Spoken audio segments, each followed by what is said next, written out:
Welcome to the Dr. Bo Show, a critical thinking, reason, and science-based approach to issues that matter. So I was looking at this blog by Dr. Bo Bennett, and he's a social psychologist who does a lot of writing about critical thinking. Yeah. He actually wrote that best-selling book on logical fallacies. Right. Logically fallacious. Yeah. And he had this really interesting analysis of political messaging, like why some campaigns just don't connect. Interesting. Even when the ideas are, pretty solid. Right. He was looking specifically at why joy might not be the best strategy. Okay. And he suggests kindness instead. Wow, kindness. That's interesting. Yeah. You don't often think about kindness in politics. Right. It's a pretty cutthroat world. Exactly. So I'm curious to hear more about this. Yeah, and I was thinking about this too. Okay. Have you ever noticed how certain political messages just work? Oh, yeah. Like they resonate? Definitely. Even when the ideas are kind of similar? Absolutely. It's like There's a connection. beyond the words themselves. Yes. And so Dr. Bennett uses Vice President Kamala Harris's campaign as an example. Her big thing was joy. Right. Joy. Which was meant to contrast with, Mom. let's say the less joyful rhetoric of former President Trump. And, joy on the surface sounds great. Hub's positive. Positive, appealing. But Dr. Bennett points out, when your opponent is all about negativity, trying to fight that with forced positivity can really backfire. It's like trying to fight fire with fire. Exactly. It just makes things worse. It just creates chaos. Chaos and confusion. And confusion, yeah. Yeah, and voters can sense that, They know when something's not genuine. Right. And that just makes the message weaker. So how does kindness fit into all of this? Right. It's not just about being nice, is it? No, it's not just about being nice. Oh. He compares it to Ted Lasso. Ted Lasso, he's kind of. Yeah. But he's also got strong morals. He does. He stands up for what he believes in. He's compassionate. Yeah. But he's not a pushover. Exactly. And that's really important, I think. It is, especially in politics. Yeah. You got to be firm in your beliefs. Yes. But also approach things with empathy. Right.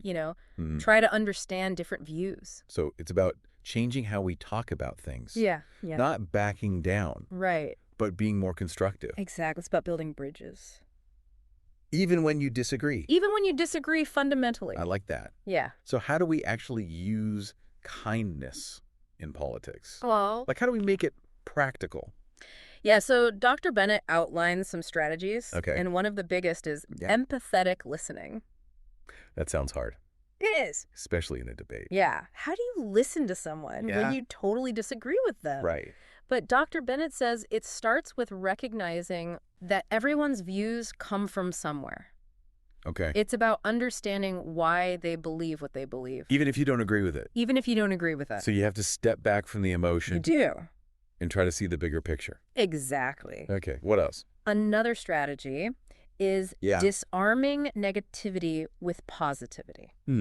So you don't ignore the attacks, but you respond in a way that elevates the conversation. So you meet negativity with positivity. Yeah. And maybe find some common ground. Exactly. Or appeal to shared values. It's about changing the dynamic. It seems like we've been stuck in this negative cycle for so long. I agree. Focused on what's wrong. Yeah. But not really fixing anything. It's exhausting. It is. And Dr. Bennett is offering a way out. He's saying, okay, we know the problems. Right. Now let's find solutions. And kindness is the tool.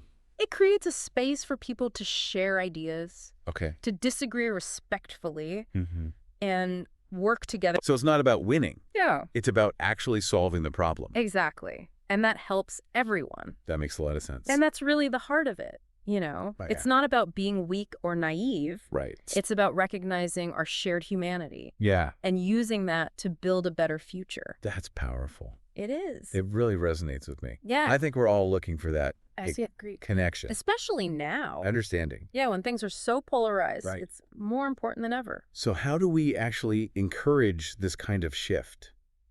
That's a great question. Like how do we as voters make this happen? Well, I think real change starts with us. With individuals? With individuals, yeah. Okay. We have to model that behavior ourselves. In our own lives? In our own lives. Okay. Especially with people we disagree with politically. So it's like Be the change Exactly. you want to see in the world. Instead of dismissing people, we need to try to understand them. Have those conversations. Have those conversations, yeah. Look for common ground. And support candidates who do the same. Who are empathetic. Right. Who want to collaborate. Exactly. And maybe then we can start to make politics a little less divisive. A little more human. Yeah. I think that's a goal worth fighting for. I agree.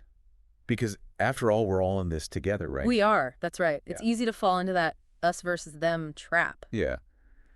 But we all want the same things, really. Yeah, we do. Like what's best for our communities. Our country. Exactly. And Dr. Bennett also talks about encouraging different viewpoints. Oh, yeah. That's important. In political discussions. Absolutely. If everyone agrees, you're not going to get anywhere. You need those different perspectives to challenge those assumptions. To come up with new ideas. To find solutions that actually work. Right. And that leads to another strategy. Okay. Focusing on solutions. Oh. Not just problems. We get so caught up in the negativity. We do. The blame game. It's exhausting. And it doesn't get us anywhere. It really doesn't. But Dr. Bennett's saying, let's move past that. Let's focus on fixing things. Okay, so how does kindness help with that? Well, it creates this environment where people feel safe.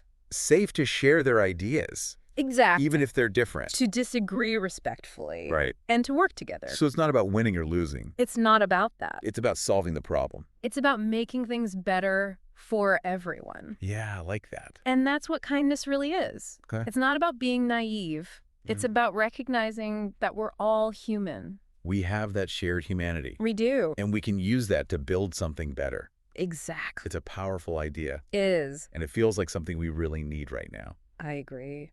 So do you think it's possible? You mean? To actually transform politics with kindness? It might seem idealistic, but I think it's worth striving for. Okay, so to wrap up. Yeah. We talked about how joy as a strategy might not always be the best approach. Especially against opponents who thrive on negativity. Right. Joy is great. It is. But it can be fragile. Yeah. Kindness is more resilient. It's about choosing empathy. Even when it's hard. Even when you disagree. Exactly. It's about building bridges instead of walls. Yeah, that's a great way to put it. So what about us? What do you mean? How can we encourage more kindness?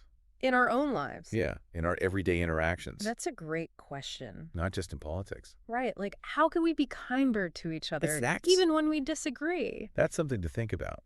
It is. And if you want to learn more about Dr. Bo Bennett, you can find him at www.bobennett.com. He's got a ton of resources. He does, including his book, Logically Fallacious. Which is a really good read, by the way. It is, and it's so relevant today. Absolutely, with all the information out there. You need to be able to think critically. More than ever. Evaluate all that information. And figure out what's true. So thanks for joining us. It's been a pleasure. For this conversation about kindness and politics. It really has. It's given us a lot to think about. I hope so. And I hope it's inspired you to be a little kinder. In your own life. In your own life. It's something we can all work on. Yeah. It really has. And it's interesting because it's not just this like abstract concept. You know? It's not just some feel-good thing. It's something we can actually work on. You can actually do it. In our lives. Yeah. And in politics. Exactly. And Dr. Bennett gives us those tools, like real strategies to use. So it's not just about feeling good. It's about doing good. It's about making that choice. Making a conscious effort. To be empathetic. Yeah. To really listen to people. Even when you disagree. And to respond to that negativity with a desire to find common ground.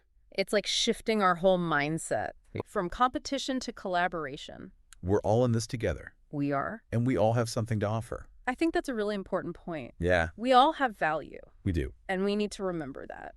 So as we finish up, I want to leave our listeners with this question. Okay. How can we be kinder? In our own lives. In our everyday lives. Yeah.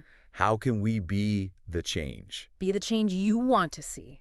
Exactly. That's a great way to put it. It's a challenge. It is. But I think it's one worth taking on. I agree. Because even those small acts of kindness, they can make a difference. They really can. They can ripple out. And create a more positive world. For everyone. For everyone. That's what we want. That's what we want. It's a good goal to have. It is.